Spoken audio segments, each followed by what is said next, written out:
sombrío, depresivo, claustrofóbico. Si tuviera que describir el estilo de Franz Kafka en 3 palabras, esas serían: porque leer a Kafka es adentrarse en una cueva. Mientras avanzas entre sus páginas, sientes el peso del techo sobre ti, el aire que escasea, las paredes que se cierran. Y sin embargo, mientras nos guía por esa oscuridad, Kafka no olvida esconder en algunos rincones vetas de un mineral extraordinariamente valioso.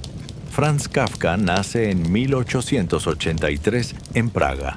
Creció junto a una madre pasiva y retraída, y bajo la sombra aplastante de un padre despótico y ambicioso.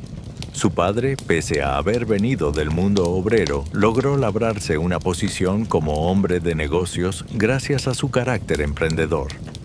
Era imponente, tosco, de una vitalidad casi amenazante.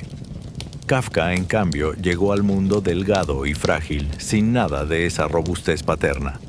El padre, al ver que su hijo no solo era físicamente distinto, sino también temperamentalmente opuesto, más suave, más sensible, más dado a la contemplación que a la acción, comprendió que ese niño no encajaba en el molde de hijo que había imaginado. Y esa decepción la convirtió en crueldad.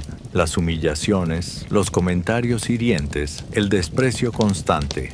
Kafka los absorbió todos durante años. El resultado fue una mezcla tóxica de complejo de inferioridad, odio hacia sí mismo y culpa que lo acompañaría durante toda su vida. Fue en medio de esa lucha interior donde descubrió la escritura. Soñaba con ser escritor, pero su padre no lo veía así. Le exigió que abandonara esas fantasías y lo mandó a estudiar Derecho. Kafka obedeció sin entusiasmo, aunque en la facultad encontró algo inesperado: a Max Brod, quien se convertiría en su amigo más cercano y con el tiempo en el guardián de su legado. Brod lo describía como alguien tímido, que hablaba poco, pero que cuando lo hacía decía cosas que valían la pena escuchar. Tras la universidad, Kafka comenzó a trabajar en una compañía de seguros, un empleo que nunca amó.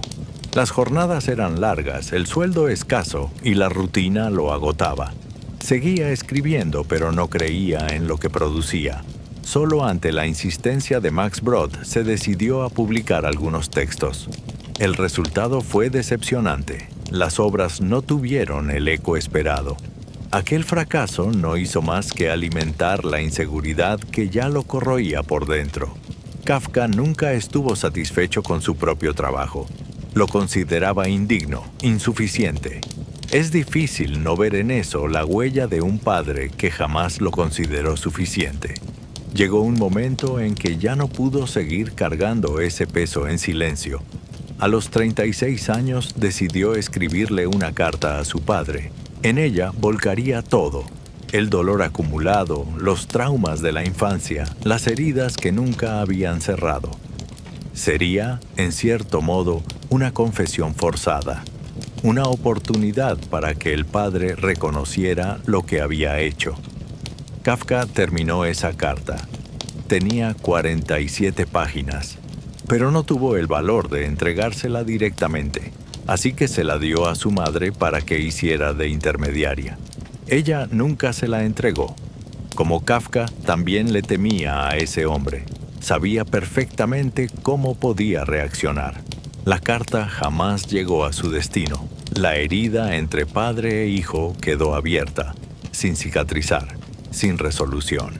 5 años después, a los 41, Kafka murió de tuberculosis. Pero quizás lo más doloroso de todo no fue su muerte prematura ni su reconciliación imposible con el padre.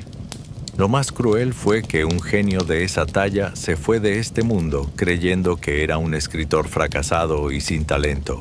Los libros que publicó en vida apenas tuvieron repercusión. Los que dejó inéditos ni siquiera los consideró dignos de publicar. De hecho, en su lecho de muerte le pidió a Max Brod que quemara todos sus manuscritos. Por supuesto, Brod, que conocía el valor de lo que tenía entre manos, no lo hizo. Tras la muerte de Kafka, organizó y publicó esas obras bajo el nombre de su amigo.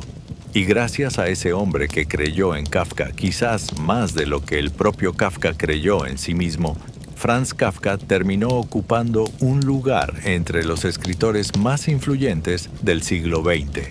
Sus temas, la angustia existencial, el absurdo de la vida, la lucha del individuo contra lo incomprensible, marcarían profundamente a escritores y filósofos que vinieron después.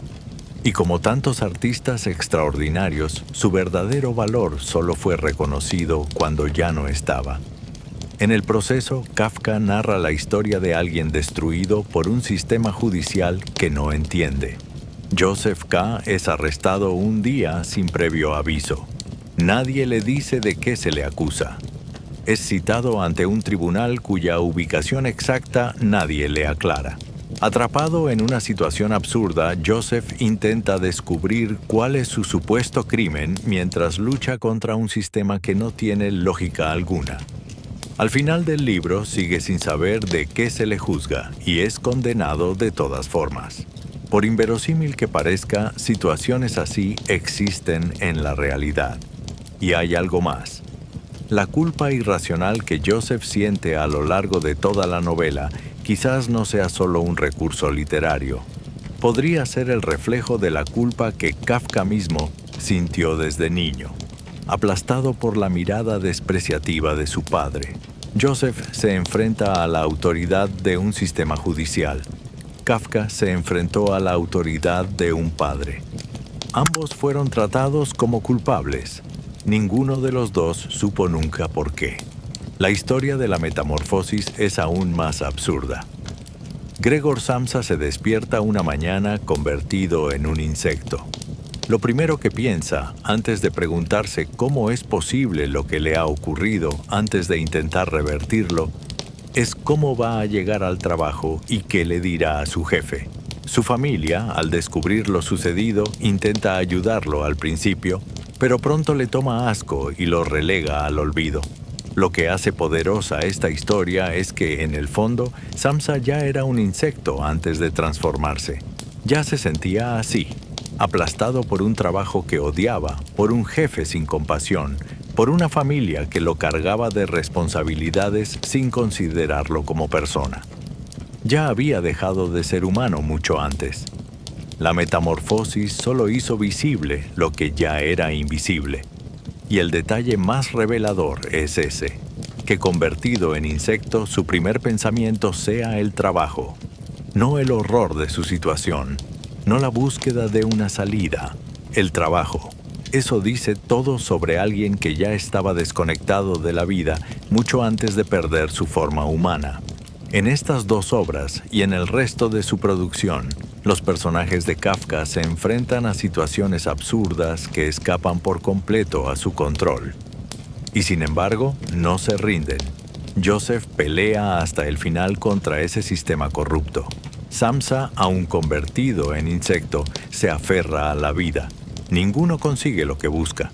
Joseph es declarado culpable. Samsa no recupera su forma humana. Pero esa resistencia ante lo absurdo, esa negativa a capitular aunque todo esté perdido, es precisamente lo que convierte estas historias en algo bello.